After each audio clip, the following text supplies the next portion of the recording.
Representative Dunsby. Thank you. And I'd also like to drill down into a question that was raised before. But in many of our towns, especially the smaller towns, elections are held at the schools. Typically, often that's the only facility with enough room to hold the necessary people, the election machines, the security, has the drives so that cars can access and egress.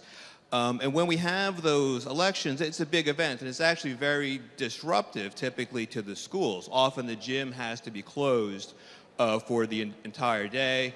There's extra security in the schools. As a matter of fact, in all three towns in my district, the elections are held in the gym, and it's very disruptive to the education of the school children.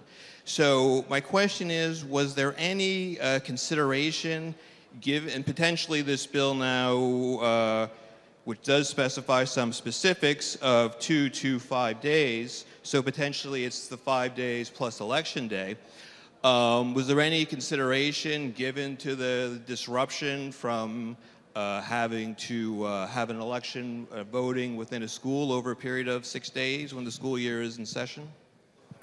Representative Fox. Thank you, Mr. Speaker, and I want to thank the gentleman for the question. It's one that I've thought about quite a bit of myself over the past several weeks. It's an excellent question, and it's a question that will be put back before this body should the time come if the people of the city of Connecticut approve this resolution ultimately. So was thought put to that? I'd have to say no, because that is not what's before us today. The specifics will be worked out by this body later and at a later date. Through you, Mr. Speaker. Representative Dunsby.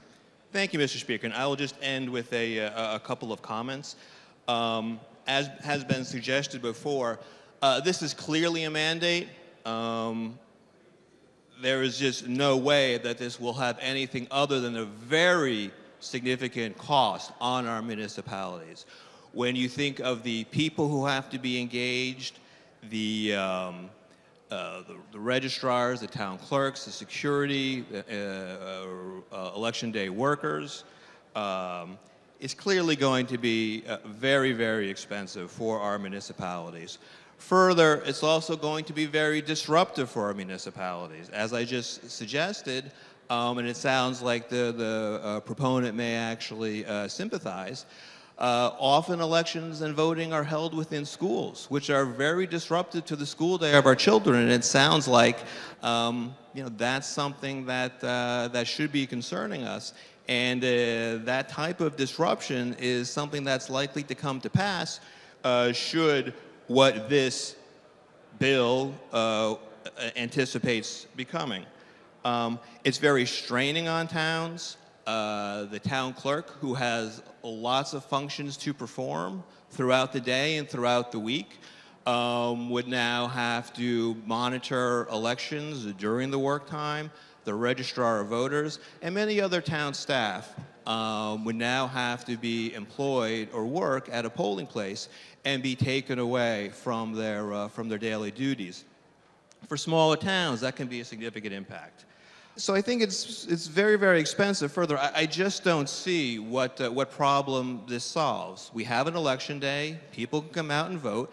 If they have an excuse or a reason not to come out to vote that day, then we have absentee ballots. The system we have seems to work perfectly well.